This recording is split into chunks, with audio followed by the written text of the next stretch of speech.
তুমি কেমন জালিম ছিলে আমার বাংলাদেশের বুকে, হাজার আশা নিয়ে আমি কেন মরেছি দুঃখে।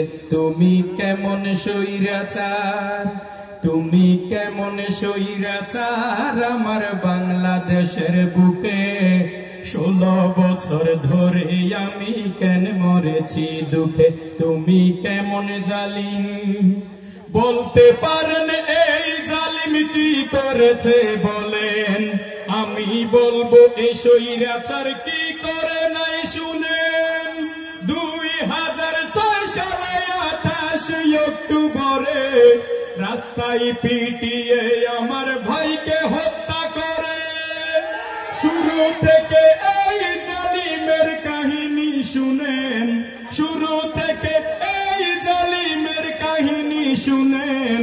পিলখানাতে 57 অফিসার হত্যা করেন। তুমি কেমন জালিম, তুমি কেমন স্বৈরাচার আমার বাংলাদেশের বুকে। 16 বছর ধরে আমি কেন মরেছি দুঃখে। তুমি কেমন জালিম 13 সালে 5ই মে শাপলা চত্বরে হেফাজত ইসলামের উপর ব্রাশ ফায়ার করে। 13 সালে আলেমদেরকে ব্রাশ ফায়ার করে। হিন্দুর ছেলে বিশ্বজিৎকে শিবির মনে করে রাস্তার উপর পিটিয়ে পিটিয়ে হত্যা করে।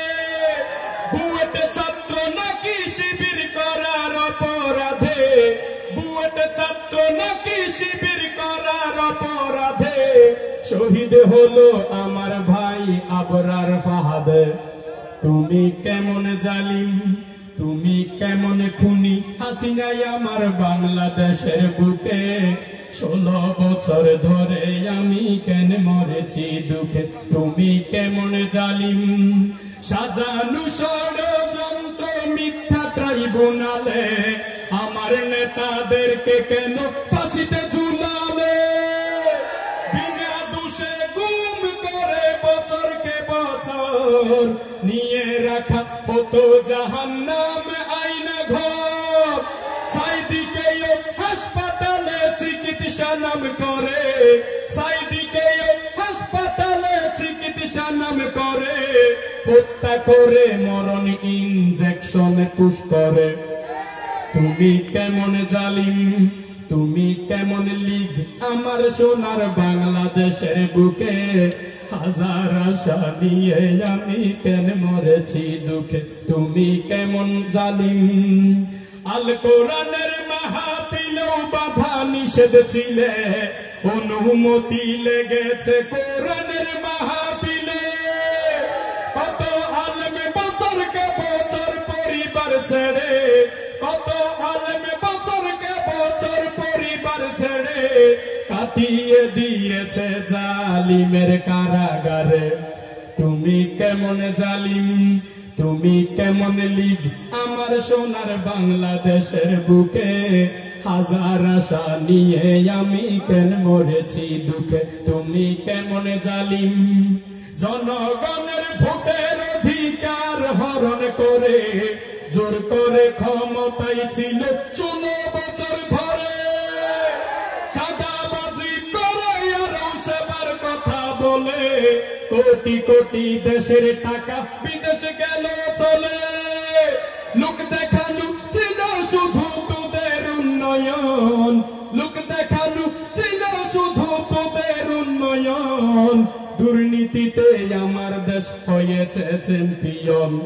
তুমি কেমন জালিম, তুমি কেমন খুনি হাসিনাই আমার বাংলাদেশের বুকে।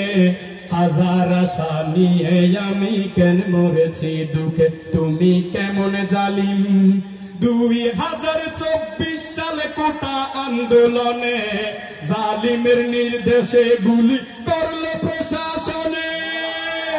সেই গুলিতে শহীদ হলো হাজারো ছাত্রগণ। অবশেষে খুনি হাসিনার হয়ে গেল পতন। 18 কোটি জনগণের এই কামনা, পদুয়ারি জনগণ আছে হুঁশিয়ার। হুঁশিয়ার, বাংলাদেশে ঠাই পাবে না আওয়ামী স্বৈরাচার, এই দেশে আর পার পাবে না জালিম স্বৈরাচার। তুমি কেমন জালিম, তুমি কেমন জালিম ছিলে আমার বাংলাদেশের বুকে, হাজার আশা নিয়ে আমি কেন মরেছি দুঃখে। তুমি কেমন স্বৈরাচার, তুমি কেমন স্বৈরাচার আমার বাংলাদেশের বুকে, হাজার আশা নিয়ে আমি কেন মরেছি দুঃখে। 16 বছর ধরে আমি কেন মরেছি দুঃখে। মেহের আলী মুন্সির পাড়ার কত সুন্দর আয়োজন, দিন প্রচারে এই রকম মাহফিলের প্রয়োজন। এই এলাকায় গান বাজনার আসর চলতে দিব না, দিবেন? আজকে রাতে 30 নাইট ফাস্টের আসর হতে দিব না। মেহের আলী মুন্সির পাড়ার এটাই হলো ঘোষণা। আব্দুল্লাহ আল আমিন হুজুর বয়ান এখন রাখিবেন, সবাই মিলে শেষ পর্যন্ত ধৈর্য ধরে থাকিবেন। থাকবেন, থাকবেন। স্বৈরাচার পালিয়ে যায়, আমরা কিন্তু পালাবো না। পালাবো? হুজুরের বয়ান শুনলে পাবো দিনের নিশানা, যদি আমরা আমল করি জান্নাতে মোদের ঠিকানা। আসসালামু আলাইকুম ওয়া রাহমাতুল্লাহ।